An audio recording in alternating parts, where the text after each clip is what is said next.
नमस्कार दोस्तों, आज मैं आपको एक ऐसी भक्ति कहानी सुनाने जा रहा हूँ जो आपके दिल को गहराई से छू जाएगी। कहानी सिर्फ कहानी नहीं, बल्कि विश्वास की वो रोशनी है जो अंधेरे में रास्ता दिखा देती है।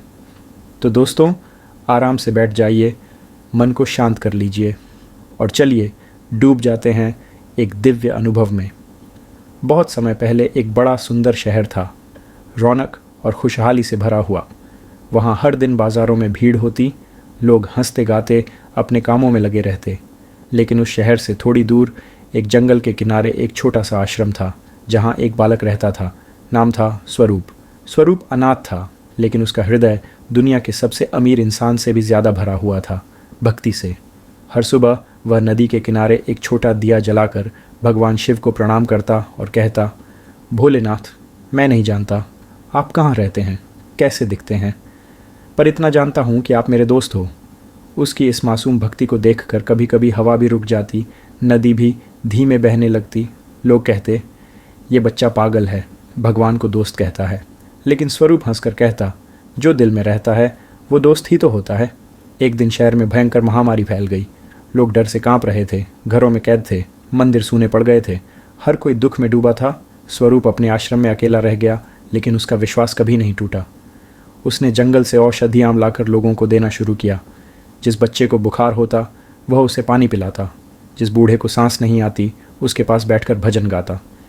उसके पास न दवा थी न धन, लेकिन उसके पास भगवान पर अटूट विश्वास था। एक रात स्थिति बहुत खराब हो गई, पूरा शहर रो रहा था। स्वरूप ने आकाश की तरफ देखा और बोला, भोलेनाथ, आज अगर आप नहीं आए तो ये शहर ख़त्म हो जाएगा। आपने कहा था कि मैं दोस्त हूँ, तो आज दोस्ती निभाइए। उसकी आवाज़ टूट रही थी, आंखों में आंसू थे, लेकिन दिल में भरोसा था। अचानक आकाश में बादल जमा होने लगे, हवा तेज़ हुई। दूर पहाड़ों से एक डमरू की आवाज़ सुनाई दी, धीमी, फिर तेज़, फिर इतनी गूंजदार कि धरती कांप उठी। और कुछ ही पलों में एक तेज़ प्रकाश स्वरूप के सामने प्रकट हुआ।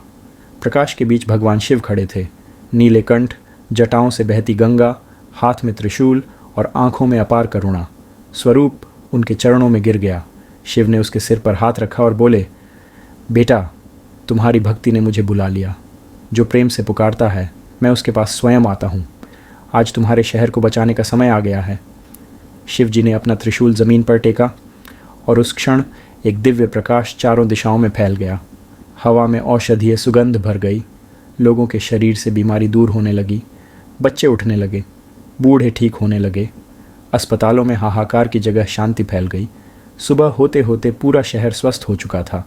लोगों को समझ में नहीं आया कि क्या हुआ, पर स्वरूप जानता था, उसका दोस्त आया था। शहर के लोग भागकर आश्रम पहुँचे। उन्होंने स्वरूप को गले लगाया और कहा, बेटा, तुम्हारी भक्ति ने हम सबको बचा लिया। तुमने भगवान को बुला लिया था क्या? स्वरूप मुस्कुराया और बोला, नहीं, मैंने भगवान को नहीं बुलाया, मैंने दोस्त को याद किया था। उस दिन से शहर में भक्ति की लौ फिर जल उठी। लोग मंदिर जाने लगे, दया दिखाने लगे और अपने दिलों में शिव को महसूस करने लगे। और स्वरूप, वह हर सुबह की तरह नदी किनारे एक दीपक जलाता और हवा में मुस्कुरा कर कहता, धन्यवाद भोलेनाथ, दोस्ती निभाने के लिए। दोस्तों, ये कहानी सिर्फ एक बच्चा और भगवान की नहीं है, ये कहानी हम सब की है। क्योंकि सच्ची भक्ति वही है जो दिल से निकले, और भगवान वही है जो अपने भक्त की आवाज़ सुनकर दौड़े चले आए।